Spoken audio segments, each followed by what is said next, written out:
आज हम पढ़ेंगे लॉज ऑफ मोशन के बारे में। इससे पहले हमने डिस्कस किया था कि इनर्शिया किसको कहते हैं, व्हाट्स इनर्शिया। तो इनर्शिया में मैंने आपको बताया कि बॉडी की ऐसी प्रॉपर्टी कि अगर वो रेस्ट में है तो वो रेस्ट में ही रहेगी, मोशन में है तो मोशन में ही रहेगी, यानी अपनी जो स्टेट है ना, उसकी स्टेट ऑफ रेस्ट का हो या स्टेट ऑफ मोशन का हो, तो वो वैसी ही रहेगी, कंटिन्यू रहेगी उसी स्टेट में, यानी रेस्ट में या मोशन में। कब तक रहेगी? जब तक बाहर से उसको कोई एक्सटर्नल फोर्स ना एक्ट कर रही हो उसके ऊपर। जैसी फोर्स एक्ट की, जो रेस्ट में है वो मोशन में हो जाएगी और जो मोशन में वो स्टॉप हो जाएगी। ठीक है ना? तो मूविंग बॉडी मूव तब तक करती रहेगी जब तक बाहर से फोर्स ना लग जाए। रेस्ट वाली चीज रेस्ट में तब तक रहेगी जब तक उस पे फोर्स एक्ट बाहर से ना करे, एक्सटर्नल फोर्स उस पे एक्ट ना करे। तो इस प्रॉपर्टी, बॉडी की इसी प्रॉपर्टी को क्या कहते हैं? इनर्शिया। आप क्या कहोगे? Inertia is the property of a body by which it always continue in its state of rest और मोशन। तो मोशन में रहेगी या स्टेट ऑफ रेस्ट में रहेगी जब तक बाहर से एक्सटर्नल फोर्स ना लगे। उसी तरह से अब हम पढ़ेंगे लॉज ऑफ मोशन। कुछ रूल्स हैं जो कि बॉडी के मोशन को डिफाइन करेंगे। ठीक है ना? बॉडी मूव कर रही है, क्योंकि मोशन कहा तो मूव कर रही होगी बॉडी। ठीक है? रेस्ट में है तो उसके बारे में स्टडी किया। अब जो मोशन में बॉडीज है उनके बारे में हम स्टडी करेंगे। तो उसके लिए कुछ रूल्स हैं। वो क्या रूल्स हैं, वो किसने दिए हैं? Newton's laws of motion. आपने पहले भी क्लास 9th में पढ़ा था। ठीक है?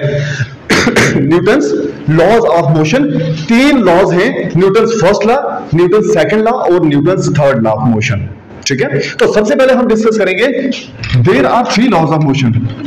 There are 3 laws of motion. There are 3 laws of motion. तो सबसे पहले Newton's first law,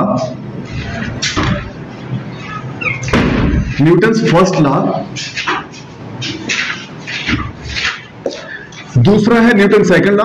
first law को एक और नाम भी दे सकते हो, इसको हम कहते हैं law of inertia. Law of inertia इसको क्यों कहते हैं? ये उसी लॉ को फॉलो करता है। कौन से? लॉ ऑफ इनर्शिया को। ये सब मैं समझाने वालों, ये लॉ एक्चुअल में क्या कहता है, इसको बोलते हैं लॉ ऑफ इनर्शिया भी। लॉ ऑफ इनर्शिया भी कह सकते हो इसको आप। ठीक है? Second, Newton second law, Newton's second law. First law भी इसमें कंटेंट है और सेकंड लॉ भी इसी के अंदर कंटेंट है, यानी कि ये दोनों लॉज को कंटेंट करता है। चाहे आप फर्स्ट लॉ की बात करो, सेकंड लॉ की बात करो, सेकंड में फर्स्ट भी है और थर्ड भी है, इसीलिए इसको यूनिवर्सल लॉ भी कहते हैं। ठीक है? जैसे यूनिवर्सल लॉ ऑफ ग्रेविटेशन पढ़ा था ना, न्यूटन का लॉ ऑफ ग्रेविटेशन में। ठीक है? ये आगे ग्रेविटेशन चैप्टर भी है, उसमें भी आपको मैं बताऊंगा। लेकिन सबसे पहले यहां पे न्यूटन सेकंड लॉ। अब न्यूटन थर्ड लॉ देखो, न्यूटन्स थर्ड लॉ। अब एक एक करके मैं इसको बताता हूं, आपके साथ डिस्कस करता हूं। थर्ड लॉ किसका होगा? ये मोशन का ही होगा। ठीक है ना? तो फर्स्ट लॉ ऑफ मोशन क्या है, इसके बारे में पहले समझो। Newton's first law of motion, Newton's first law of motion, Newton's first law of motion. ये लॉ बिल्कुल वही कहता है जो कि इनर्शिया की डेफिनेशन है। इनर्शिया की डेफिनेशन में हमने पढ़ा कि बॉडी की ऐसी प्रॉपर्टी कि वो अगर रेस्ट में है तो रेस्ट में रहे, मोशन में तो मोशन में रहे, यानी अपनी ही स्टेट में वो कंटिन्यू रहे। कब तक? जब तक बाहर से कोई एक्सटर्नल फोर्स ना लगे। तो यहां भी वही बात होगी। ये न्यूटन का जो फर्स्ट लॉ है ये भी यही कहता है कि दिस लॉ स्टेट्स दैट कि कोई भी बॉडी अगर वो रेस्ट में है तो रेस्ट में रहेगी, अगर वो मोशन में है तो मोशन में रहेगी। कब तक? जब तक बाहर से कोई एक्सटर्नल फोर्स ना लगे, कोई एक्सटर्नल फोर्स उस पे एक्ट ना करे, तो वो अपनी स्टेट में कंटिन्यू रहेगी। ठीक है ना? तो ये जो लॉ है ना, इसको कहते हैं न्यूटन्स फर्स्ट लॉ। मैं लिख देता हूं इसको। This law states that, this law states that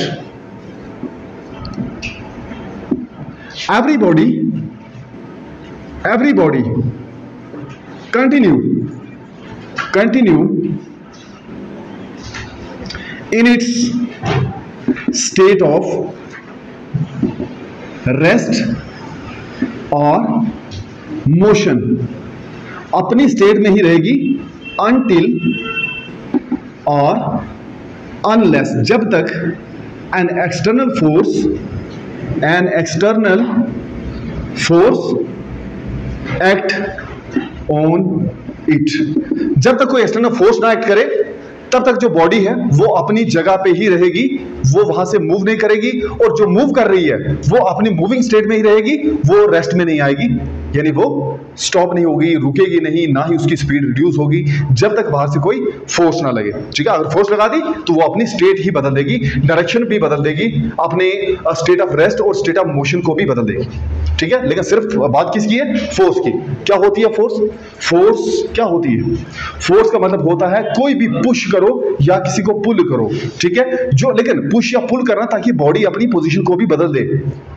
ठीक है ना, ताकि अपनी पोजीशन को बदले बॉडी, तो उस टाइम जो हमारा पुश या पुल होगा उसको हम कहेंगे यही फोर्स है।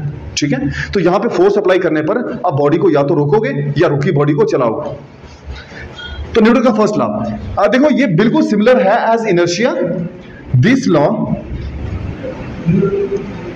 इज सिमिलर, ये बिल्कुल वैसा ही है as inertia. So this law is also called as इस लॉ को क्या बोलते हैं? ये न्यूटन्स का फर्स्ट लॉ है और इसको बोलते हैं law of inertia. Law of inertia. अब देखो, इसकी एग्जांपल के तौर पे आप देख लो, कोई भी चीज अगर कोई किसी जगह पे है, मान लो ये डेस्क है, यहां पे चेयर है, एक चेयर किसी फ्लोर पे पड़ी हुई है, ठीक है, वो वहीं पे पड़ी रहेगी जब तक बाहर से फोर्स नहीं लगेगी। तो मैं ऐसा लिख सकता हूं, a chair placed on floor, floor पे एक चेयर पड़ी हुई है। ठीक है जी। अब दूसरी चीज और भी आप ले सकते हो, अ बॉल मूविंग, ये मूव कर रही है, फोर्स लगेगी तो रुकेगी, नहीं तो नहीं। A ball moving on a ground, plane ground में मूव कर रही है वो। ठीक है, तो ये इसकी एग्जांपल आ गई। तो आपको पता चला न्यूटन का फर्स्ट लॉ क्या है। बड़ा सिंपल, न्यूटन का फर्स्ट लॉ बिल्कुल वैसा ही है जैसी डेफिनेशन है किसकी? इनर्शिया की। तो इनर्शिया की डेफिनेशन में जैसा था कि कोई भी बॉडी अपनी स्टेट में ही रहेगी, कंटिन्यू रहेगी जब तक बाहर से कोई फोर्स ना लगे। रेस्ट में है रेस्ट में रहेगी, और मोशन में है तो वो मोशन में ही रहेगी। ठीक है, न्यूटन का सेकंड लॉ सुनो। What's Newton according to Newton second law? Newton's second law of motion. Second law of motion ये हमें बताएगा, दो तरीके से मैं इसको डिफाइन करूंगा आपके सामने। ठीक है, एक तो ये मोमेंटम का कंसेप्ट देगा, the quantity of motion contained in a body is called momentum.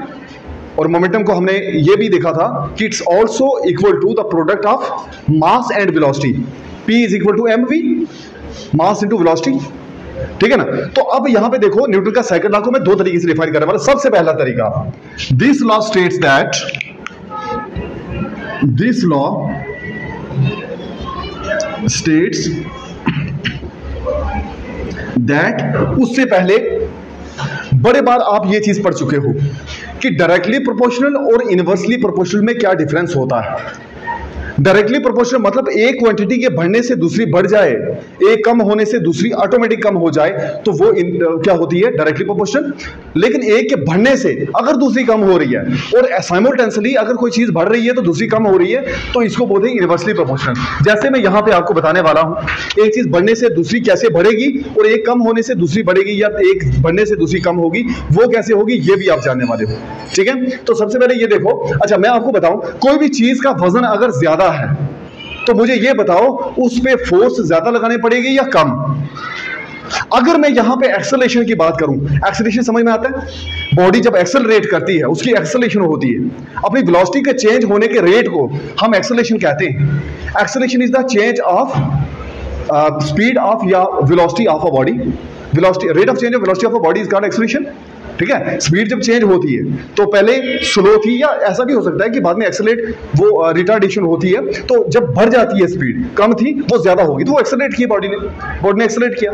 ठीक है ना। तो एक्सेलरेशन जो होगी वो ज्यादा कब होगी? फोर्स ज्यादा लगाओगे तो एक्सेलरेशन ज्यादा होगी, कम होगी? जब आप फोर्स किसी बॉडी पे ज्यादा लगा रहे हो तो वो ज्यादा एक्सेलरेट करेगी, कम फोर्स लगा रहे हो तो कम एक्सेलरेट करेगी। अब देखो ना, ज्यादा के लिए ज्यादा और कम के लिए कम, इसको बोलते हैं डायरेक्टली प्रोपोर्शनल। डायरेक्टली का मतलब एक क्वांटिटी बढ़ाने से दूसरी ऑटोमेटिक बढ़े, यानी कि एक्सेलरेशन ऑटोमेटिक बढ़ जाएगी अगर फोर्स ज्यादा लगाओगे तो। फोर्स बढ़ाओगे एक्सेलरेशन बढ़ेगी, फोर्स कम करोगे एक्सेलरेशन कम होगी। तो यही तो होता है डायरेक्टली प्रोपोर्शनल। दूसरी इनवर्सली की बात समझो, यही एक्सेलरेशन अगर वजन किसी चीज का ज्यादा है तो भारी चीज कम एक्सेलरेट कर पाएगी ना, वजन ज्यादा एक्सेलरेशन कम, वजन कम एक्सेलरेशन ज्यादा। उसी फोर्स पे कांस्टेंट फोर्स रखूं, मान लो 20 न्यूटन की फोर्स है, उस पे जितना एक हैवी बॉडी मूव कर पाएगी ना, तो उससे ज्यादा हल्की जो बॉडी उतनी ज्यादा भारी नहीं होगी वो मूव कर पाएगी। मतलब हल्की बॉडी ज्यादा दूर जाएंगी, जो हैवी होगी ना वो कम ही दूर जाएंगी। तो मतलब जितना वजन ज्यादा एक्सेलरेशन उतनी कम, जितनी एक्सेलरेशन ज्यादा तो इसका मतलब है कि वजन कम, तो एक के बढ़ने से दूसरा कम हो रहा है ना, उसको बोलते हैं इनवर्सली प्रोपोर्शनल। तो बस यही चीज हम लिखने वाले। दूसरी बात एक और भी मैं बताऊंगा आपको इसकी डेफिनेशन के अकॉर्डिंग, लेकिन वो प्रूफ करके दिखाऊंगा पहले, कि rate of change of momentum is always proportional to applied force. Applied force के वो प्रोपोर्शनल होगी कौन? Rate of change of momentum. ये बताता हूं सारा कुछ।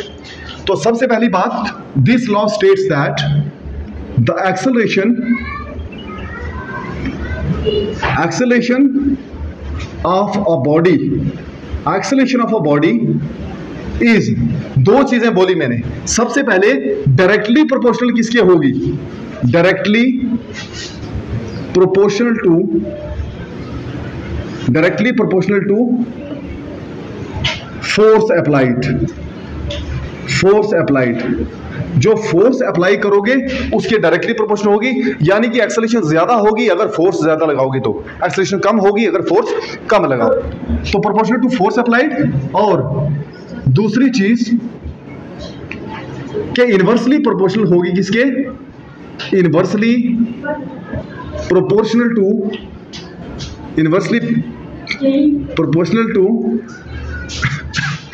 मास ऑफ दैट बॉडी। उस बॉडी के मास के वो इनवर्सली प्रोपोर्शनल होगी, यानी वजन ज्यादा तो एक्सेलरेशन कम, वजन कम तो ज्यादा दूर जाएगी, यानी एक्सेलरेशन ज्यादा होगी। ठीक है ना? तो इसको मैं दूसरे मैथमेटिकली दिखाऊं तो देखना, एक्सेलरेशन जो होती है ए, वो डायरेक्टली प्रोपोर्शनल का सिंबल ये होता है, directly proportional to force applied, first equation दे दो, एंड वही एक्सेलरेशन इनवर्सली प्रोपोर्शनल होगी मास के, इसको सेकंड इक्वेशन दे दूं। इनवर्सली के लिए 1 अपान कर दो तो वो इनवर्स बन जाता है, इनवर्सली प्रोपोर्शनल। ठीक है? तो ये इनवर्सली प्रोपोर्शनल, डायरेक्टली प्रोपोर्शनल। तो इन दोनों को मिलाने पर क्या बनेगा? From first and second we have, first और सेकंड से क्या होगा? A is proportional to F upon M. देखो, जब भी प्रोपोर्शनलिटी को हटाते हो तो इक्वल टू लगता है, लेकिन साथ में एक कांस्टेंट भी होता है, कांस्टेंट ऑफ प्रोपोर्शनलिटी। वो यहां पे हम लिखेंगे which implies a is equal to k f upon m. K क्या है? वेयर के इज कांस्टेंट ऑफ प्रोपोर्शनलिटी, ठीक है, एंड, और इसकी वैल्यू क्या है? इसकी वैल्यू हम 1 लेके चलेंगे, तो मिलेगा हमें a equal to F upon m. a is equal to F upon m, क्योंकि k की वैल्यू क्या आ गई? 1 आ गई। ठीक है? तो 1 से मल्टीप्लाई करोगे तो वही रहेगा, a इज इक्वल। तो यहां पे इसको क्रॉस मल्टीप्लाई करेंगे, f1 सा f is equal to m को a से करोगे तो ma, f equal to ma। ये रिलेशन पता चला? फोर्स किसके इक्वल होती है? मास इंटू एक्सेलरेशन के इक्वल। तो ये है न्यूटन का सेकंड लॉ।